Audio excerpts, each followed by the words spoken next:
What? I'm just here for the Christmas cookies.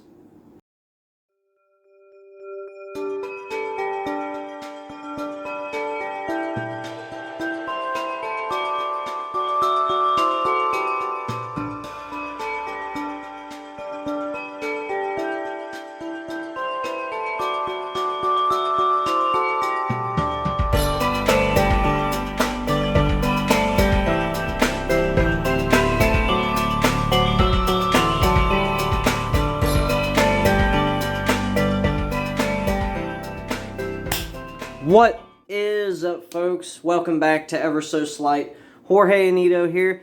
Glad you can make it over. And once again, welcome back. And from everybody at the Anito household, me, Addie, the cats, even little tiny mini goat, we want to wish everybody a very Merry Christmas and a Happy New Year. So as promised, today I'm going to share with you probably one of my favorite color changes of 2021. Another episode of I Can't Believe I'm Going to Teach You This for Free. And that is Tru Grit color change. I've been sitting on it for a while. Now the idea behind Tru Grit is to show a card as singly as possible, right? It's very clearly single. You could do that from any position, whether it's taking a card out like so, or it could just be taking it off the top. However you want to do it, maybe from a dribble, you take a card out and it's very clearly single. And then the action of just turning it over and turning it back, it changes just like that. So when it comes to Tru Grit, everything's there as far as the cover. Now, angles is an issue, but if you do it just like this, you will have no problem whatsoever. I always practice in front of a mirror, or you could use your camera. But the cover is just turning the card over to show the card back. That's all you're doing. And in that action, you're doing the get ready, which is this right here. Now, I'm doing this in slow-mo. This happens really fast. Let me just show you what it looks like at speed from an exposed angle. That's what's happening. Right? So, two issues, obviously angles, actually three. So the first one is angles. You're going to want to practice in front of a mirror. The second is sound. This makes a heck of a sound, and I mentioned this way back when I talked about the original Pop Shove It color change. And the sound will soften with time, the more practice, and I think just a light, sure touch will do the job, but you can also cover the sound just by simply talking, right? That's something you could do just kind of starting out with. The third issue of this color change is going to be lining these cards up perfectly, and that is bringing them to a coalesced state, completely flush. Obviously, you don't want to do this and then end something like that, something all crazy. That's going to be a very serious flash, and you want to avoid that at all cost. But I promise this is a lot of fun to perform. Like I said, just doing it right here, I could see where I need to do the cover. If I don't hold this high enough, you're going to see this card pop out, right? And I find that when I do the move, well, let's just start from the beginning.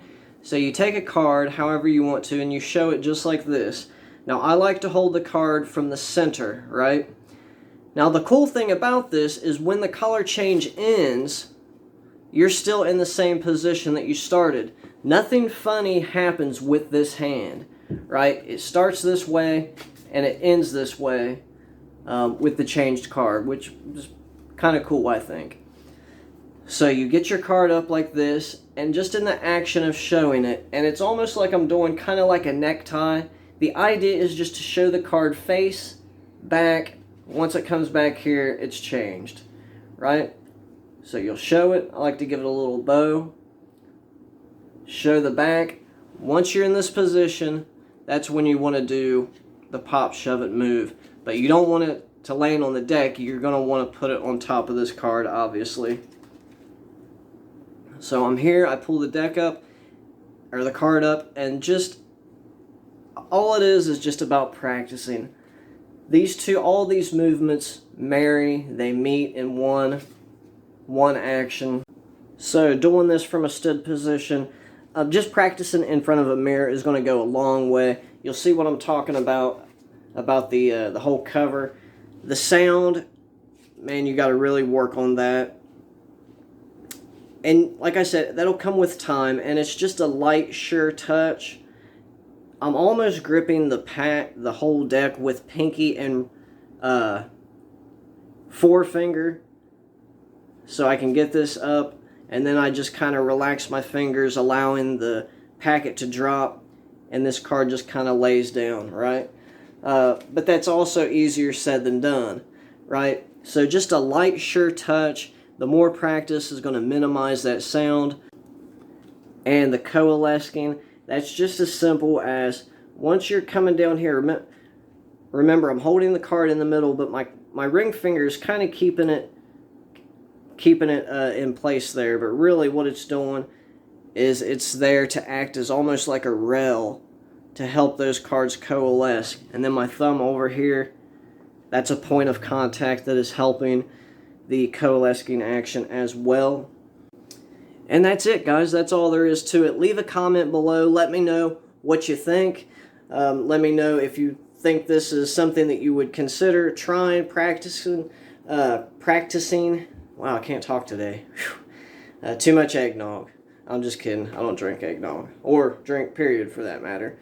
But anyway, thanks for stopping by on Christmas Day. And again, Merry Christmas to all. Happy New Year. Jorge Nito signing off. God bless.